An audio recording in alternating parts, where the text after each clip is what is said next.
Baik, Assalamualaikum warahmatullahi wabarakatuh. Perkenalkan, kami dari kelompok 24 akan mempresentasikan hasil pemaparan kami mengenai analisis regresi sederhana dan analisis regresi berganda. Adapun anggota dari kelompok kami yaitu saya sendiri, Andi Rafika Nurkadir, yang kedua ada Maryam Arwa Balkista, dan yang terakhir ada Imrensia Karurukan. Next.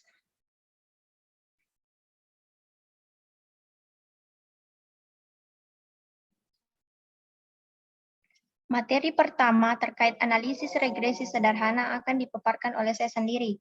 Dalam pengaplikasian analisis regresi linear ini, kita bisa mengaplikasikan dalam kehidupan sehari-hari.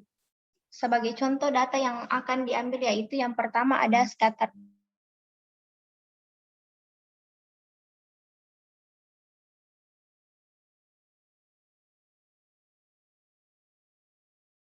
plot,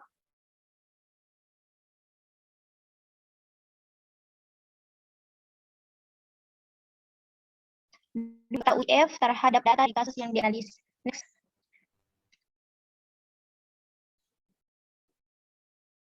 Next. Adapun contoh kasusnya adalah sebagai berikut.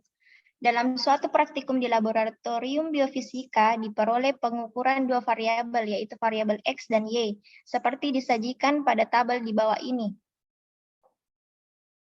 Next.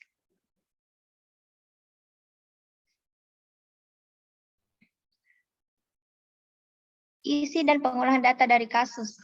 Yang pertama di sini kita akan mencari dan membuat scatter plot. Untuk membuat scatter plot itu sendiri, kita bisa menggunakan aplikasi Microsoft Word, Excel, ataupun dari SPSS itu sendiri. Di sini saya menggunakan SPSS 26. Langkah-langkahnya yaitu masukkan data pada variabel dan data view. Data yang dimaksud di sini adalah variabel X dan variabel Y. Jika data sudah terinput dengan benar, selanjutnya klik menu Graph. Di situ kemudian kita pilih legasi dialog dan klik scatter plot. Maka akan muncul kotak dialog scatter. Kemudian pilih simple scatter lalu klik define. Masukkan variabel X dan variabel Y lalu klik OK, maka akan muncul data outputnya seperti pada slide ini. Pada slide ini juga secara otomatis dapat ditampilkan model persamaan regresi linear sederhananya, yaitu Y sama dengan 5,1389X ditambah 10,278. Dan dapat juga diperoleh R-square atau koefisien determinasinya, di mana R-square ini merupakan kuadrat dari koefisien korelasi. R kuadrat atau R-square bernilai 0,9821. Dapat dilihat dari grafik scatter plotnya berbentuk garis lurus dari bawah ke atas, yang menunjukkan hubungan antara variabel X dan variabel Y itu positif. Next. Selanjutnya, kita akan mencari persamaan analisis regresi sederhana dengan rumus YI sama dengan beta 0 ditambah beta 1 dikali X1 tambah epsilon I. Dengan I adalah 1, 2, atau banyaknya data. N. Beta 0 dan beta 1 merupakan parameter regresi. Epsilon atau galat, biasa juga disebut dengan error. Y, peubah tak bebas. X, peubah bebas yang nilainya diketahui dan presisinya sangat tinggi. Tabel di bawahnya menunjukkan langkah pertama yang dilakukan untuk melakukan analisis regresi sederhana secara manual, yaitu tanpa software. Di sini kita dapat lihat variabel X, ada variabel Y, mencari X kuadrat, Y kuadrat, dan XY-nya. Next. Dari tabel sebelumnya, kita selanjutnya menghitung konstanta, koefisien regresi, dan nilai Y. Yang pertama, konstanta atau disimbolkan dengan A. Dilihat pada slide tersebut, nilai konstantanya sebesar 10,27777778. Dan selanjutnya ada koefisien regresi disimbolkan dengan B yang bernilai 5,13888889. Dan yang terakhir ada model persamaan regresi linear sederhana, di mana Y sama dengan A ditambah BX sama dengan 10,27777778 ditambah 5,13888889X. Di mana Y variabel respon atau variabel akibat, dan X adalah variabel prediktor atau variabel faktor penyebab, A adalah konstanta, B koefisien regresi atau kemiringan. Besarnya respon yang ditimbulkan oleh prediktor. Baik, selanjutnya pemaparan materi sambungan dari yang tadi akan dipaparkan oleh Saudari Emerencia Karurukan. Kepada Saudari dipersilakan. Jadi setelah persamaan analisis regresi sederhananya dibuat, berikutnya yaitu menentukan variabel yang memberikan pengaruh lebih besar pada kasus yang diangkat. Dalam kasus ini, variabel yang memberikan pengaruh lebih besar yaitu variabel Y. Hal ini dibuktikan dengan data statistik deskriptif di mana nilai min variabel X bernilai 70 dan variabel Y bernilai 370. Setelah menentukan variabel yang memberikan pengaruh lebih besar pada kasus, berikutnya yaitu menentukan atau mencari nilai koefisien determinasinya. Koefisien determinasi ini dilambangkan dengan R² atau R kuadrat, di mana untuk mendapatkannya, kita membagi jumlah kuadrat regresi dengan jumlah kuadrat total. Dalam kasus ini didapatkan koefisien determinasinya yaitu 0,9821 atau 98,21%. Artinya 98,21% keragaman pada variabel Y dapat dijelaskan oleh keragaman pada variabel X.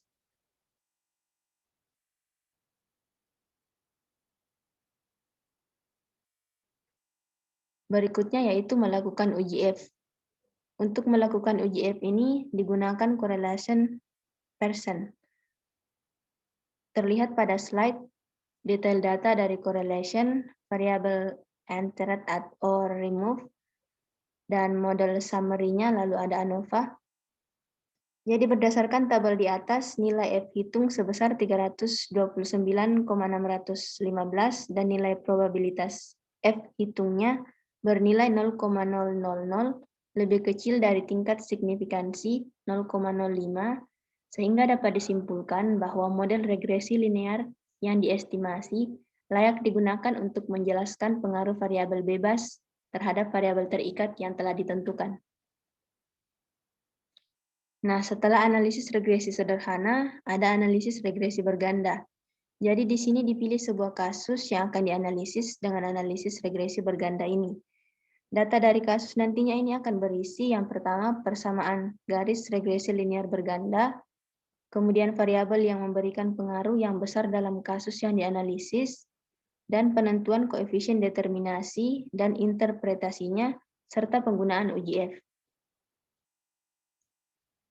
Kasus yang diambil di sini yaitu melakukan pengujian kembali pada jurnal penerapan metode regresi linear berganda dalam estimasi biaya pencetakan spanduk.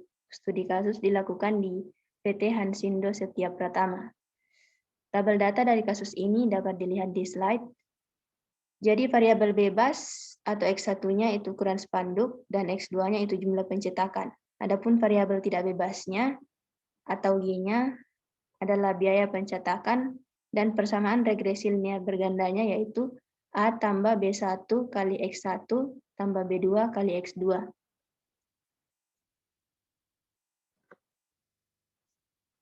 Jadi kasus ini juga bisa dibuatkan alternatif judul, yaitu menguji estimasi biaya dalam pencetakan spanduk menggunakan metode regresi linear berganda.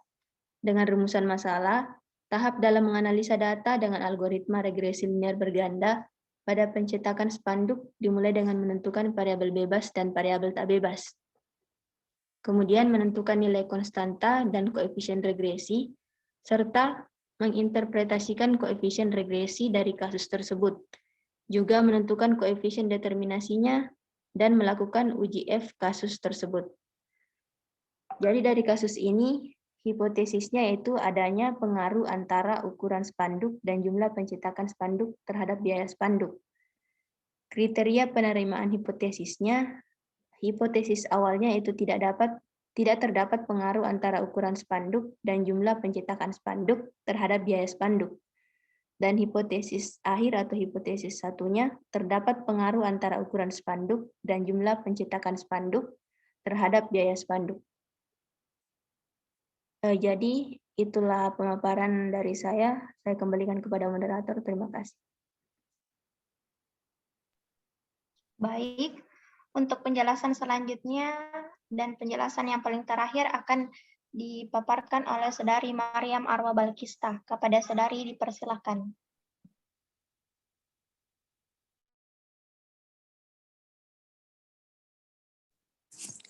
Setelah kita menentukan variabel bebas dan tidak bebas, maka dibuatlah nilai konstanta dan koefisien regresinya.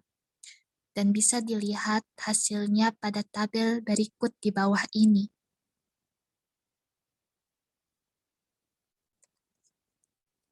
Next.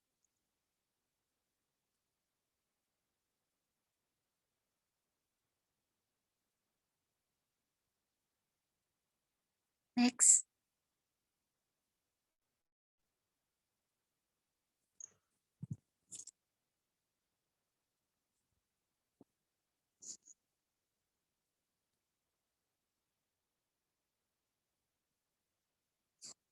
Kemudian kita mensubstitusi konstanta dan koefisien regresi ke dalam rumus-rumus berikut. Sehingga kita mendapatkan nilai B1 1,25 yang berupa variabel bebas X1 dan B2 5,5 yang berupa variabel bebas X2. Dan nilai konstanta yang didapatkan bernilai minus 8,2.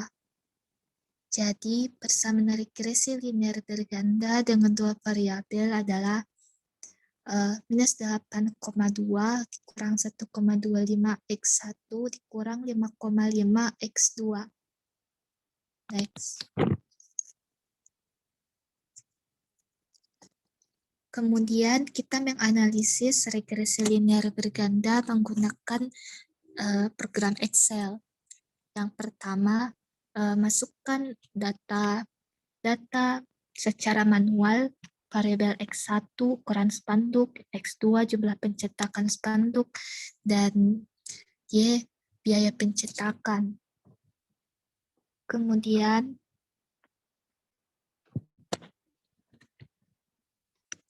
pergi ke menu data dan tekan data analisis. Setelah itu akan muncul seperti gambar di bawah ini. Pilih alat analisis regresi dan kemudian tekan OK.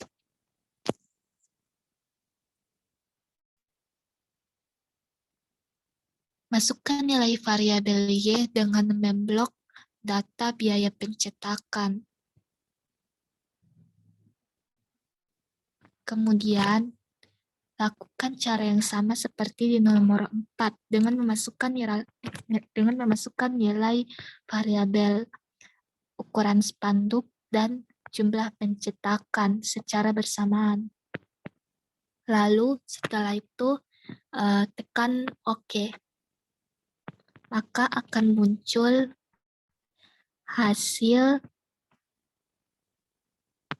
next. Maka akan muncul hasil analisis regresi berganda seperti di bawah ini.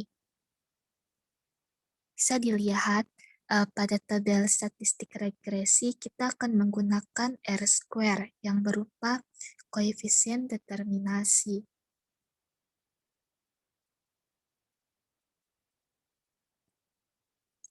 Kemudian kita bisa lihat pada tabel ANOVA, kita akan menggunakan intercept yang berupa A atau konstanta, kemudian X variabel 1 yang berupa B1, dan X variabel 2 yang berupa B2. Dan kita akan menggunakan tabel F dan significance dan significance F. Next.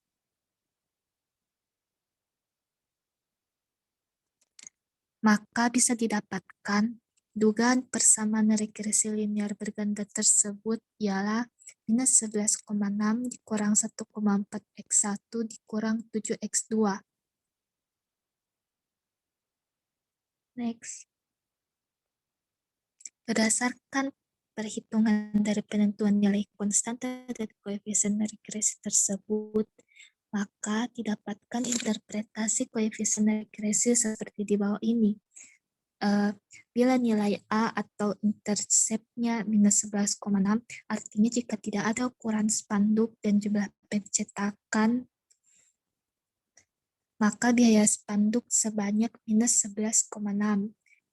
Kemudian nilai B1 senilai 1,4, artinya jika jumlah pencetakan meningkat, maka akan terjadi penurunan untuk biaya pencetakan sebesar 1,4, di mana ukuran spanduk dianggap tetap. Kemudian nilai B2 artinya jika biaya pencetakan mengalami kenaikan sebanyak Rp1, maka akan terjadi penurunan jumlah pencetakan spanduk sebesar 7, di mana ukuran spanduk dianggap tetap. Dilihat dari persamaan garis regresi, nilai B2 lebih besar dari B1. Nilai B1 menandakan kemiringan variabel bebas X1 yang berupa ukuran spanduk, dan B2 menandakan kemiringan variabel bebas X2 berupa jumlah pencetakan. Dalam hal ini dapat disimpulkan bahwa biaya spanduk lebih berpengaruh daripada ukuran spanduk dalam menentukan jumlah pencetakan. Next.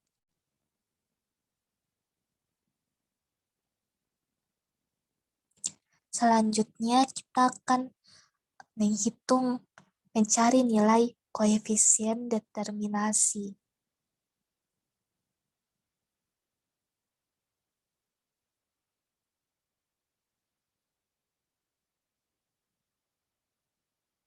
Nilai koefisien determinasi yang didapatkan ialah 91,7%.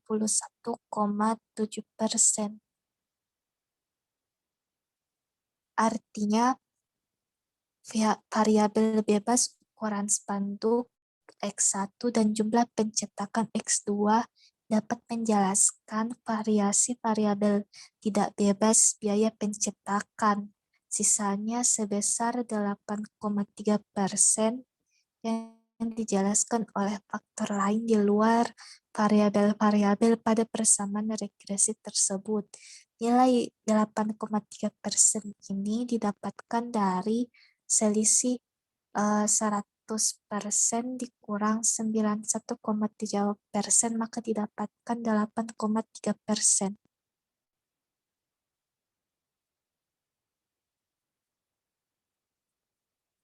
Kemudian kita akan melakukan uji F. Uji F ini untuk menentukan apakah hipotesis dari kasus tersebut udah tepat atau tidak. Kita melihat dari hipotesis awal. Hipotesis awal ditolak karena nilai signifikan dari probabilitas F lebih kecil dari 0,05. Sedangkan nilai hipotesis akhir, ukuran spanduk, dan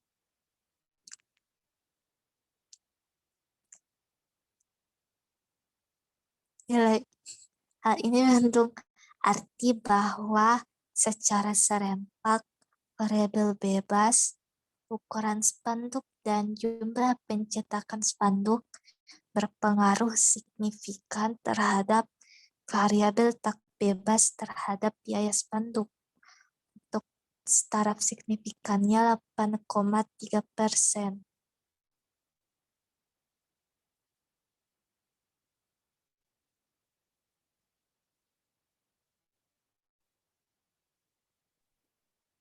Baik, itulah tadi pemaparan terkait kasus analisis regresi sederhana dan analisis regresi berganda. Dan mohon maaf apabila ada kesalahan. Semoga apa yang dipaparkan dari kami tadi dapat bermanfaat bagi kita semua. Wassalamualaikum warahmatullahi wabarakatuh.